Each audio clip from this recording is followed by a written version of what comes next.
Hello friends, మన restart UPSC ఛానల్కి స్వాగతం. ఈ వీడియో నేను ఇంగ్లీష్లో కూడా చేసున్నాను.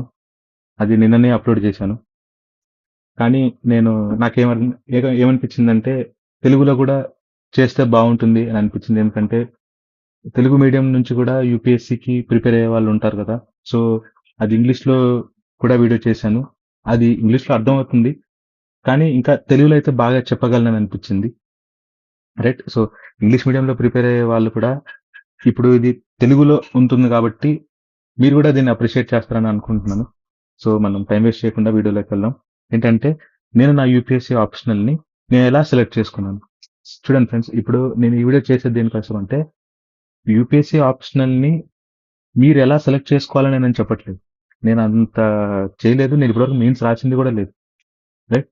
సో నేను నా ముఖ్య ఉద్దేశం ఏంటంటే, సో ఇప్పుడు నాలాగా చాలా మంది ఉంటారు. ఇప్పుడు అందరూ ఏం చెప్తారంటే జనరల్గా మన ఆప్షనల్ తీసుకునేటప్పుడు మీరు మీ గ్రాడ్యుయేషన్లో మీరు ఏదైతే తీసుకున్నారో అది తీసుకోండి, మీకు ఇంట్రెస్ట్ ఏదైతే ఉందో అది తీసుకోండి, మీకు ఏదైతే సులువుగా అనిపించిందో అవి తీసుకోండి అని చెప్తా ఉంటారు. సో అలాంటివి నేను చెప్పడం కన్నా నేను ఎలా సెలెక్ట్ చేసుకున్నానని మీకు చెప్తే సో మీరు కూడా దానికి రిలేట్ అవుతారు అండ్ మీకు కూడా ఒక ఐడియా వస్తుంది. ఓకే, ఇలా చేశారు కాబట్టి మనం కూడా ఇలాంటి ప్రాసెస్లో వెళ్తే మనకు కూడా ఒక మంచి ఆన్సర్ అంటే మనకు లాస్ట్లో నిర్ణయం తీసుకోవడానికి ఈజీగా అవుతుందని చెప్పేసి నేను నా పర్సనల్ ఎక్స్పీరియన్స్ మాత్రమే షేర్ చేసుకుంటున్నాను ఫ్రెండ్స్. ఓకే, ఇప్పుడు మనం నా గురించి వస్తే నేను ఎలా యూపీఎస్సీ ఆప్షన్ సెలెక్ట్ చేసుకున్నానంటే ఫ్రెండ్స్, నాకు 2018లో ఉద్యోగం వచ్చింది ఫ్రెండ్స్. వైజాగ్ స్టీల్ ప్లాంట్లో జూనియర్ మేనేజర్గా చేశాను 3 నెలలు. తర్వాత మా తెలంగాణ ఎలక్ట్రిసిటీ డిపార్ట్మెంట్లో నాకు పోస్టింగ్ వచ్చింది, ఇక్కడికి వచ్చేసాను. రైట్.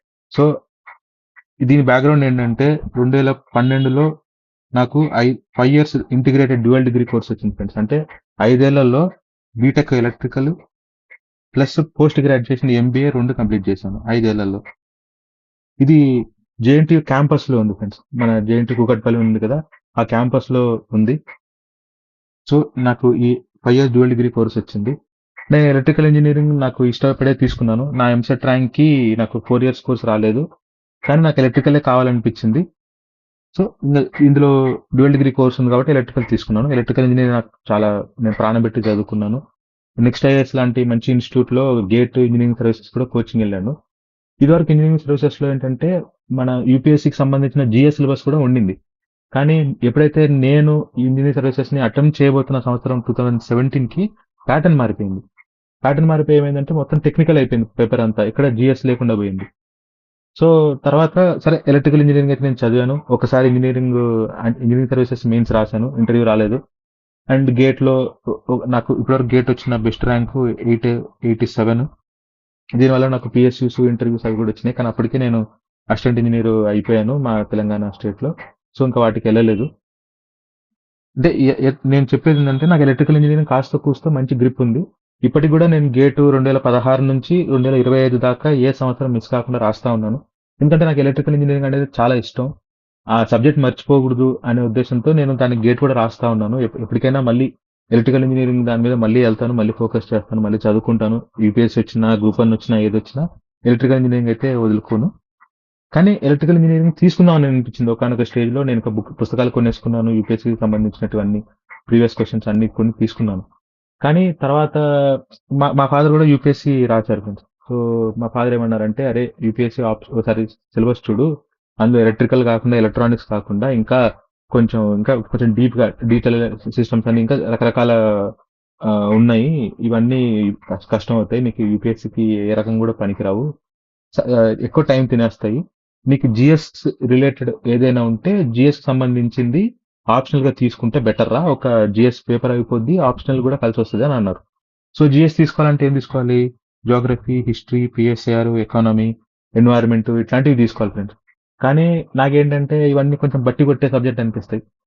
నాకు జోగ్రఫీ మీద అంత గ్రిప్ లేదు. 10th స్కూల్ వరకే చదివాము. హిస్టరీ అంటే అసలు బొత్తిగా ఐడియా లేదు. నేను నెక్స్ట్ ఐఎస్లో ఐఏఎస్ కోచింగ్ తీసుకున్నప్పుడు కూడా వాళ్ళు మోడర్న్ ఇండియన్ హిస్టరీ నుంచి స్టార్ట్ చేశారు. స్టార్ట్ చేసి తర్వాత లాస్ట్లో ఎప్పుడో ఇంకా ఆల్మోస్ట్ సిలబస్ అయిపోతుందన్న టైంకి ఏన్షియంట్ హిస్టరీ, మెడివల్ హిస్టరీ వారం రోజుల్లో కంప్లీట్ చేశారు. సో నాకు హిస్టరీ మీద అసలు పూర్తిగా తెలీదు. ఢిల్లీ సల్తనెట్ ముందా, లేకపోతే ముఘల్ ఎంపైర్ దాని తర్వాత, ఔరంగజేబ్ ఎవరు అసలు, నాకు ఇంకా అక్బర్ కంటే ముందు ఔరంగజేబ్ ఏమో, అశోక తర్వాత ఏంటి అసలు నాకు ఈ లింకే తెలీదు, క్రొనాలజీ తెలీదు. ఎన్సీఆర్టీలు చదువుకునేవాడిని కానీ నాకు అసలు ఆ లింక్ ఏర్పడలేదు. సో ఇవన్నీ పెట్టుకుంటే ఇంకా ఆరిపోద్ది, ఇక నేను చదువుకోలేను. ఇంకా పిఎస్ఐఆర్ దగ్గరకు వచ్చేసరికి కరెంట్ అఫైర్స్ ఎక్కువ ఉంటాయి. నాకు కొంచెం న్యూస్ పేపర్స్ అంటే చదవడం అంత ఇష్టం ఉండదు. అందుకేనేమో ఇప్పటి వరకు 5 అటెంప్ట్లు అయినా నేను యూపీఎస్సీ క్వాలిఫై అవ్వలేదు ప్రిలిమ్సే. సో న్యూస్ పేపర్ చదవాలి ఖచ్చితంగా. నాకు అది అలవాటు లేదు చిన్నప్పటి నుంచి. ఇంకేంటంటే కొంచెం ఈ టెక్నికల్ సైడ్, సైన్స్ సైడ్ కాబట్టి ఇంకా యూపీఎస్సీ అంటే న్యూస్ పేపర్ ఎప్పుడు అంత అవసరం పడలేదు. అప్పుడప్పుడు ఈనాడు పేపర్ వస్తుంటది. ఈనాడు పేపర్లో కూడా వస్తుంది ఇది మన సినిమా పేపర్, స్పోర్ట్స్ పేపర్ తప్ప ఇంక పెద్దగా చూడము. కానీ అది అలవాటు లేదు. ఇంకా ఎకానమీ అసలు నాకు బొత్తిగా ఈ అసలు ఈ హ్యుమానిటీ సబ్జెక్ట్స్ ఇట్లాంటివి అసలు నాకు బొత్తిగా ఐడియా లేదు. సో ఇందులో ఏది తీసుకోకూడదని డిసైడ్ అయ్యాను. ఎందుకంటే నాకు రాదు కాబట్టి తీసుకొని అనవసరంగా దానికి న్యాయం చేసుకోలేను. నేను న్యాయం చేయలేము అని అనిపించింది. సో మొత్తానికి ఇది ఇంకా ఈ వీటిలో ఏవి తీసుకోనని చెప్పేశాను ఇంట్లో. ఇంకా తర్వాత మా ఫాదర్ కూడా యూపీఎస్సీ రాశారని చెప్పాను కదా ఫ్రెండ్స్. అంటే మా ఫాదర్కి యూపీఎస్సీ అనే ఒక ఎగ్జామ్ ఉంటుంది అనేది తెలిసరికి ఆయనకి 28 ఏళ్ళు వచ్చేసాయి. ఆయన పాలిటెక్నిక్ క్యాండిడేట్. సో ఆయనకి డిగ్రీ లేదు. సో తెలిసిన తర్వాత ఎలాగైనా దీన్ని రాయాలి అనే ఉద్దేశంతో వన్ సిట్టింగ్లో బీఏ కంప్లీట్ చేసి 29 ఏళ్ళు అయిపోయినాయి అప్పటికి.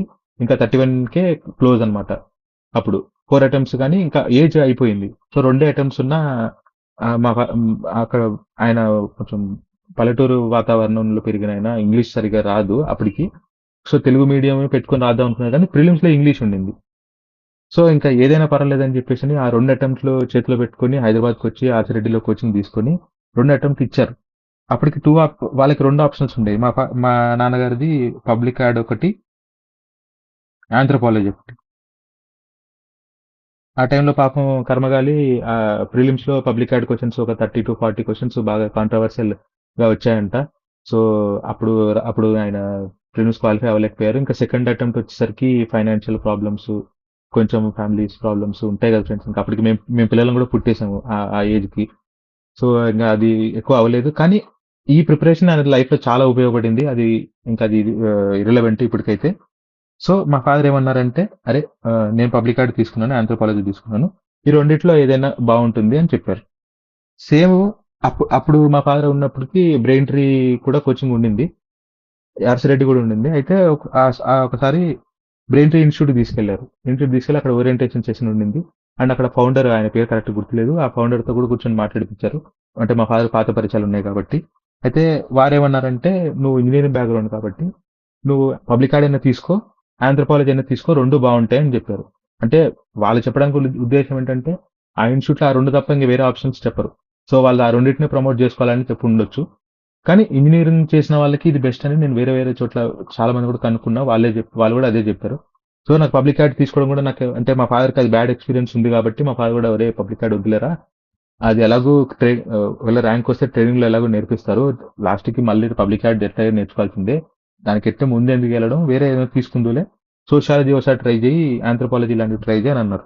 సో బ్రెయిన్ ట్రీలో కూడా ఆంథ్రోపాలజీ గురించి చెప్పారు కదా, సరే ఆంథ్రోపాలజీ నాన్న కూడా తీసుకున్నారు కదా, మెటీరియల్స్ కూడా ఉన్నాయి కదా అని చెప్పేసి మా ఫాదర్ మెటీరియల్స్ కొన్ని చూశాను, బాగానే అనిపించాయి. కాస్త మా జీవితానికి మా మా మా ఫ్యామిలీ పరిస్థితులకి కాస్త దగ్గరగా ఉందనిపించింది. ఏంటంటే మా వాళ్ళు అంటే మాది షెడ్యూల్ ట్రైబ్స్ కిందకి వచ్చి ఉండేది. ఏన్షియంట్ మెడివల్ ఆ టైంలో ఈ ఈ కులాల వాళ్ళు అలా ఉండేవాళ్ళు మన అడవులలో. కానీ ఎప్పుడైతే బ్రిటిష్ వాళ్ళు, మన నిజాం పాలకులు వీళ్ళందరూ వచ్చేసరికి ఏంటంటే అడవులు ఎప్పుడైతే క్లీన్ చేయడం మొదలుపెట్టారో వీళ్ళంతా మన సమాజంలోకి వచ్చేసి ఈ ఏమంటారు, ల్యాండ్లెస్ లేబరర్స్గా, అంటే కూలీలుగా, లేకపోతే ఇంకా చిన్న చిన్న పనులు చేసుకుంటూ కొంతమంది ఆ, అంటే అంటే మా దాంట్లో ఏంటంటే ఇప్పుడు నదీ తటాకాలు దగ్గర ఉన్న వాళ్ళు చేపలు పట్టడము, ఇలా రకరకాలుగా వాళ్ళ వాళ్ళ వృత్తులను ఏర్పాటు చేసుకున్నారు. సో ఏమైపోయిందంటే ఇప్పుడు వీళ్ళు ఈ వనంలో నివసించట్లేదు కాబట్టి ఇది ఓబీసీ బీసీ క్యాస్ట్ లేక కలిపేశారు అనమాట. అంటే నేను ఇవన్నీ ఈ బ్యాక్గ్రౌండ్ ఎందుకు చెప్తున్నానంటే ఫ్రెండ్స్, మా వాళ్ళు ఇప్పుడు ఇదంతా ఆంథ్రోపాలజీలో సాంస్క్రిటైజేషన్ అనే కాన్సెప్ట్ లో ఉంది. అండ్ ఒకసారి చూసుకుంటే మేము ఈ ఆ, వెనక మా పూర్వీకులంతా ఒక రకంగా ఉన్నారు కాబట్టి అక్కడ నుంచి వచ్చిన పండుగలు మళ్ళీ మన మెయిన్ స్ట్రీమ్ సొసైటీలో ఉన్న పండుగలు రెండు చేసుకుంటారు అనమాట. ఇప్పుడు మన అంటే చాలా మందికి తెలంగాణ సైడ్, ఆంధ్ర సైడ్, కర్నూలు ఇటు రాయలసీమ ఇటు సైడ్ ఉన్న వాళ్ళకి బాగా తెలిసి ఉండొచ్చు. మనం ఎల్లమ్మ సుంకులమ్మ అని చెప్పేసి బోనాలు ఇవన్నీ చేస్తూ ఉంటాం. సో ఇలాంటివన్నీ ఏంటంటే ట్రైబ్ కాస్ట్ కంటిన్యూమ్ అని చెప్పేసి నేను కాస్త మా ఫాదర్ పుస్తకాలు ఆయన నోట్స్ చూసిన తర్వాత నాకు అనిపించింది ఏంటంటే, అరే ఇది చాలా బాగుంది. మన సమాజానికి, మన చుట్టూ ఉన్న దానికి బాగా ఉంది. ఆంథ్రోపాలజీ అంటే ఓకే మనిషి గురించి తెలుసుకోవడం కదా. బయోలాజికల్ ఆంథ్రోపాలజీ దాని కొంచెం బట్టి కొట్టాల్సిన సబ్జెక్ట్. నాకు కొంచెం బట్టి అంటే కష్టం. కానీ సరే ఆ పార్ట్ పక్కకు పెడితే మిగతాదంతా చాలా బాగుంది. ఇది తెలుసుకోవాల్సిందే, ఖచ్చితంగా నేర్చుకోవాల్సిందే. అండ్ సోషియాలజీ అంత పెద్దగా అయితే లేదు. సిలబస్ కూడా తక్కువ. పేపర్ 1 లో 12 చాప్టర్లు, పేపర్ 2 లో 9 చాప్టర్లు ఉన్నాయి. సో ఆంథ్రోపాలజీ కన్సిడర్ చేయొచ్చు అని చెప్పేసి నేను అనుకున్నాను ఫ్రెండ్స్.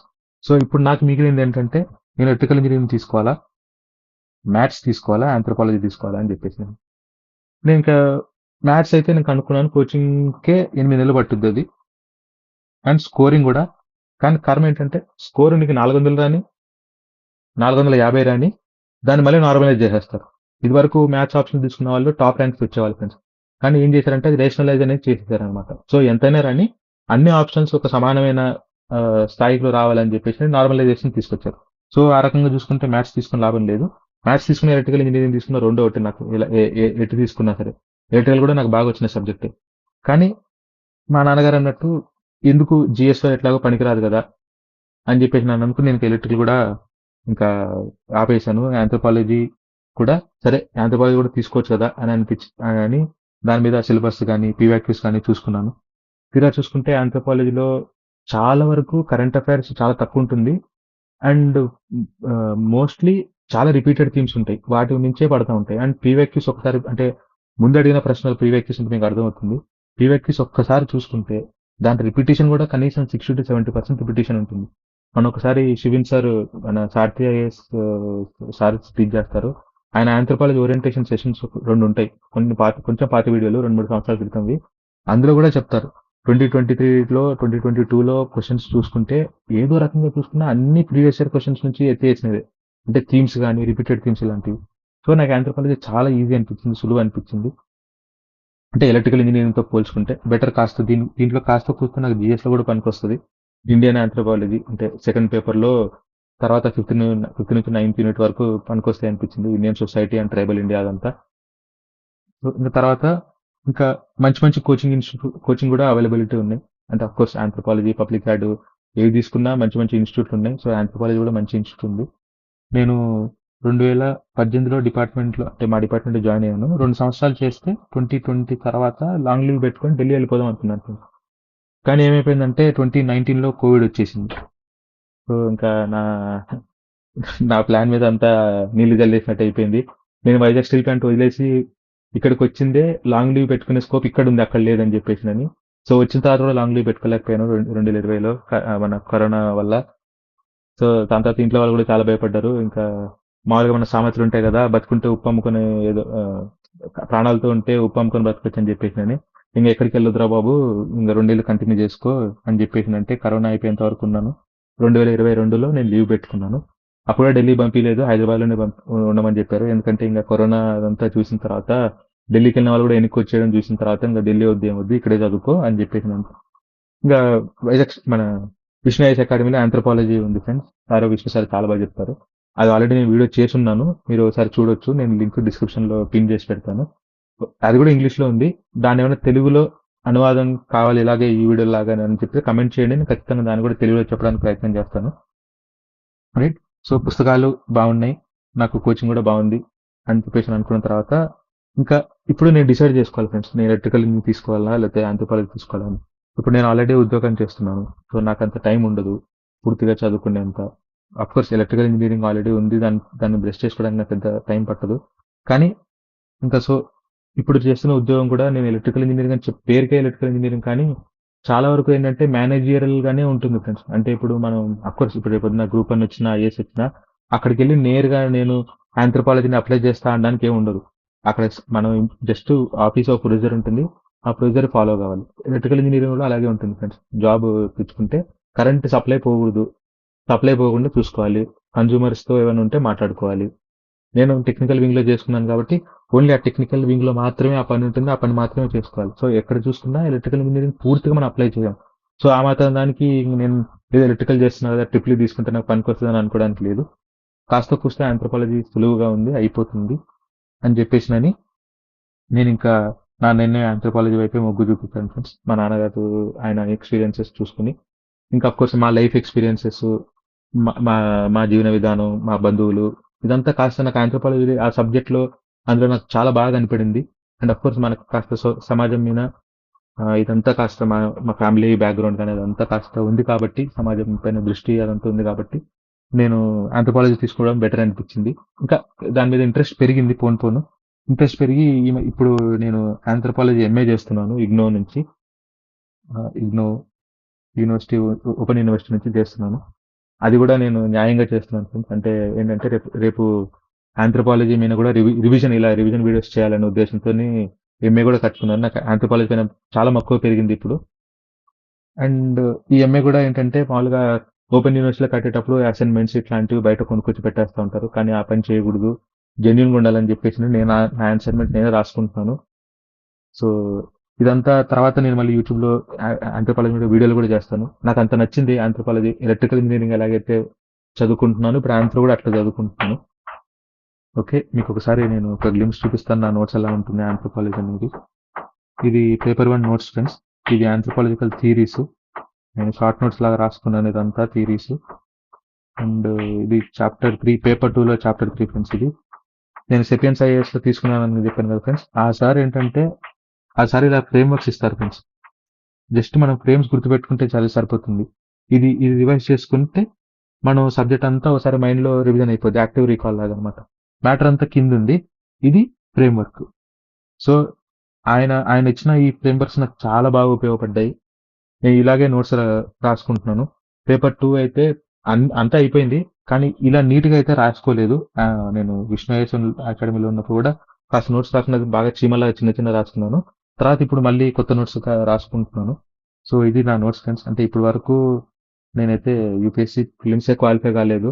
5 సంవత్సరాల నుంచి రాస్తున్నాను కానీ ప్రిలిమ్స్ క్వాలిఫై కాలేదు. రాసుంటే నేను ఇంకా బాగా ఈ ఆంథ్రోపాలజీ మీద ఇంకా బాగా విశ్లేషణ చేయగలిగి ఉండేవాడిని. సో ఇప్పుడు వరకు ప్రస్తుతానికి అయితే ఆ అదృష్టం లేదు.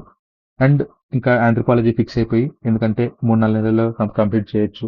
ఆల్రెడీ నా దగ్గర సెపియన్స్ ఐఏఎస్ నోట్స్ ఉంది, విష్ణుయస్ అకాడమీది నోట్స్ ఉంది, అండ్ వివేక్ భాష్మి సార్ది ఆ పుస్తకం ఉంది. అది కూడా ఆయన సెపియన్స్ ఐఏఎస్ అకాడమీ స్టూడెంటే. సో ఆ నోట్సే ఆయన బుక్గా ప్రింట్ చేసుకున్నారు.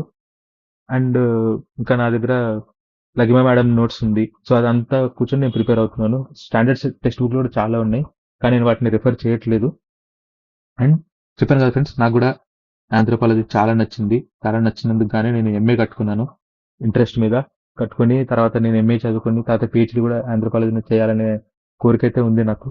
అండ్ ఎలక్ట్రికల్ ఇంజనీరింగ్ కూడా పిహెచ్డి దాకా వెళ్ళాలనే కోరిక కూడా ఉంది. అఫ్కోర్స్ జీవితాంతం టైం ఉంది, ఎప్పుడైనా చేసుకోగలను. అండ్ పిహెచ్ సో ఆంథ్రోపాలజీ నాకు బాగా నచ్చింది.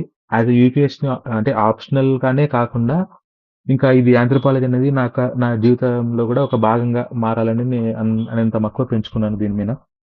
సో అంతే ఫ్రెండ్స్. ఇప్పుడు మీరు కూడా ఒకవేళ మీరు ఆప్షనల్ సెలెక్ట్ చేసుకునే ప్రాసెస్లో మీరు కూడా ఇలాగా సిలబస్ చూసుకోండి, పిఓక్యూస్ చూసుకోండి, అండ్ నోట్స్ ఏమైనా అవైలబుల్గా ఉంటే నోట్స్ చూసుకోండి. మా ఫాదర్ది నోట్స్ అవైలబుల్గా ఉండింది కాబట్టి నేను చూసుకోవడం వల్ల నేను రిలేట్ చేసుకోగలిగాను.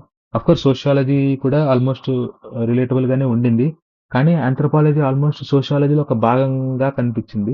సోషియాలజీ చాలా vast syllabus and current affairs కూడా చాలా ఎక్కువ ఉంటాయి. ఆంథ్రోపాలజీలో అంతేం కరెంట్ బేస్డ్గా ఏమి ఉండవు. మెయిన్స్ వరకు అయితే ఎగ్జామ్ వరకు అయితే రాసుకోవచ్చు. అండ్ విష్ణు అకాడమీ నోట్స్ ఇదంతా విష్ణు అకాడమీలో కూడా తీసుకోవడం వల్ల సార్ 280 మార్కులు కనీసం మార్కులు తెచ్చుకునేంత గ్యారంటీతో సార్ నోట్స్ ఇచ్చారు. అండ్ నేను కూడా నోట్స్ బాగా ప్రిపేర్ చేసుకుంటున్నాను. నేను ఆన్సర్స్ రాసుకోగలననే ధైర్యం కూడా నాకుంది. అండ్ అంతే ఫ్రెండ్స్. ఇప్పుడు ఈ వీడియో అంతా ఏంటంటే మీరు ఆ ఆంథ్రోపాలజీ ఆప్షనల్ సెలెక్ట్ చేసుకోండి అని నేను చెప్పట్లేదు. నాకు ఇది నచ్చింది కాబట్టి నేను తీసుకున్నాను. నిజానికి నేను ఎలక్ట్రికల్ ఇంజనీరింగే తీసుకుని ఉండేవాడిని. ముత్యాల రాజు సార్ లాగా ఆయన ఇంజనీరింగ్ సర్వీసెస్ కొట్టి తర్వాత యూపీఎస్సీ ఫస్ట్ ర్యాంక్ వచ్చారు కదా. సో అలాగే చేసి ఉండేవాడిని. కానీ అప్పటికి జిఎస్ తీసేశారు నేను రాసే టైంకి. సో ఎలక్ట్రికల్ నేను మార్చుకొని ఆంథ్రోపాలజీకి వచ్చాను. సో మీ ఇష్టాలను బట్టి మీరు కూడా సిలబస్ని చూసుకొని మీకు ఏదైతే నచ్చుతుంది. మనకు మెయిన్గా ఏంటంటే ఫ్రెండ్స్, ఏదైనా సిలబస్ తీసుకున్నప్పుడు ఆప్షనల్ తీసుకున్నప్పుడు అది మనకు నచ్చాలి ఫ్రెండ్స్. మనకి ఎప్పుడైతే అది నచ్చి మనకు బాగా హత్తుకుందో దాని మీద ఇంట్రెస్ట్ వస్తుంది. కొత్త కొత్త కోణాల్లో మనం ఆలోచించగలం. యూపీఎస్సీకి అడిగిన వాటిలో మనం రాయగలం. ఇంకోటి ఏంటంటే చాలా మంది ఇప్పుడు ఆంథ్రోపాలజీ అందరూ రాస్తారు. అందరు రాసే పాయింట్లు మనం రాస్తే తేడా ఉండదు. సో మనం ఎప్పుడైతే దాన్ని మనలో ఆకలింపు చేసుకుంటామో మంచి ఆన్సర్స్ వస్తాయి. మన హృదయంలో నుంచి ఆన్సర్స్ వస్తాయి. బ్రెయిన్ నుంచి కాకుండా. సో, అది బాగుంటుంది. రైట్. సో, ఇది నా అనుభవాలు ఫ్రెండ్స్. నేను ఎలా సెలెక్ట్ చేసుకున్నాననే దాన్ని బట్టి చెప్తున్నాను. మీరు ఇలా సెలెక్ట్ చేసుకోండి అని నేను చెప్పట్లేదు. నేను ఎలా సెలెక్ట్ చేసుకున్నానని చెప్పాను. దీనివల్ల మీరు కూడా ఓకే. ఇలా చేస్తే బావుంటుంది. ఆ అబ్బాయి ఇలా చేశాడు కదా! అనే ఒక రెఫరెన్స్‌గా ఉంటుందని చెప్పాను. So, that it friends. ప్రస్తుతానికైతే నేను నా ఆంథ్రోపాలజీ ఆప్షనల్ తీసుకున్నాను. నేను చదువుకుంటున్నాను. నాకు చాలా సంతోషం అనిపిస్తుంది ఆంథ్రోపాలజీ తీసుకున్నందుకు. తీసుకున్నప్పుడు నాకంత అనిపియలేదు. పోను పోను ఇంకా దాన్ని డీప్‌గా ఎళ్ళిన తర్వాత నాకు బాగా నచ్చింది సిలబస్, సబ్జెక్టు. సో, అంతే ఫ్రెండ్స్. ఇంకా ఛానెల్‌లో చాలా వీడియోస్ ఉన్నాయి. ఇంగ్లీష్‌లో చాలా వరకు ఇంగ్లీష్‌లోనే చెప్పాను. ఏపీపీఎస్సీ, టీజీపీఎస్సీ రిలేటెడ్ తప్ప మిగతావన్నీ ఇంగ్లీష్‌లో ఉన్నాయి. మీకేదైనా వీడియో ఇది తెలుగులో ఉంటే బావుండు అని అనిపిస్తే మాత్రం ఖచ్చితంగా కామెంట్స్‌లో పెట్టండి. దాని మీద మనం ఖచ్చితంగా తెలుగులో విశ్లేషణ చేద్దాం. నాకు తెలుగులో మాట్లాడడం కూడా చాలా ఇష్టం. నాకు తెలుగు భాష అంటే చాలా అభిమానం. తెలుగులో మాట్లాడి చెప్పాలనే కోరిక కూడా బాగుంటుంది. ఇంగ్లీష్ నాకు అంతగా రాదు. ఆలోచించుకొని మాట్లాడాలి. తెలుగు అయితే నేను ధారాళంగా మాట్లాడగలను. మంచిగా కమ్యూనికేట్ చేసుకోగలను. యూపీఎస్సీ ఇంటర్వ్యూ కూడా తెలుగులో ఇద్దామనే ఉంది నాకైతే. అండ్ అంతే ఫ్రెండ్స్. మీ మీ ఆహ్, వీడియో చూసిన తర్వాత మీకేమైనా వాల్యుబుల్ ఫీడ్‌బ్యాక్, కామెంట్స్ ఏమైనా ఉంటే నాకు చెప్పండి. మీకేమైనా వీడియోస్ తెలుగులో కావాలనిపిస్తే చెప్పండి ఖచ్చితంగా. హ్మ్. మీ జీవితంలో మీకిలాంటి అనుభవాలు ఏమైనా ఎదురయ్యాయా? మీరు ఆప్షనల్ ఎలా తీసుకున్నారు? రైట్. ఇలాంటి మీద ఏమన్నా కావాలనుకుంటే చెప్పండి. ఆంథ్రోపాలజీ పైన తెలుగులో ఏమన్నా మీకు వీడియో చేయాలని అని ఏమైనా అనిపించినా, ఇలాంటివి ఏమైనా ఉన్నా నాకు కామెంట్స్‌లో తెలియజేయండి ఖచ్చితంగా. అండ్ మీకు ఛానల్ నచ్చితే, వీడియో నచ్చితే ఖచ్చితంగా సబ్స్క్రైబ్ చేసుకోండి ఫ్రెండ్స్. ఖచ్చితంగా అని కాదు. మీకు నచ్చితే సబ్స్క్రైబ్ చేసుకోండి ప్లీజ్. అండ్ లైక్ చేయండి. అండ్ మీరు మీ మీ విలువైన ఫీడ్‌బ్యాక్‌ని తెలియజేయండి. అండ్ మీకు ఈ ఛానల్ గాని, ఇదంతా ఈ వీడియోస్ గాని పనికొస్తున్నాయి అని అనిపిస్తే మాత్రం మీకే కాకుండా మీ తోటి వారికి, మీరు మీ స్నేహితులకి, మీ బంధువర్గాల్లో ఎవరైనా చదువుకునే వాళ్ళకి ఈ ఛానల్‌ని, ఈ వీడియోస్‌ని షేర్ చేయండి. సో, అంతే ఫ్రెండ్స్. నాకు తెలిసినంత నేను చెప్పానని అనుకుంటున్నాను. నెక్స్ట్ వీడియోలో కలుసుకుందాం. ఏమైనా ఉంటే ఖచ్చితంగా మీరు తెలియజేయండి. Thank you. జై హింద్.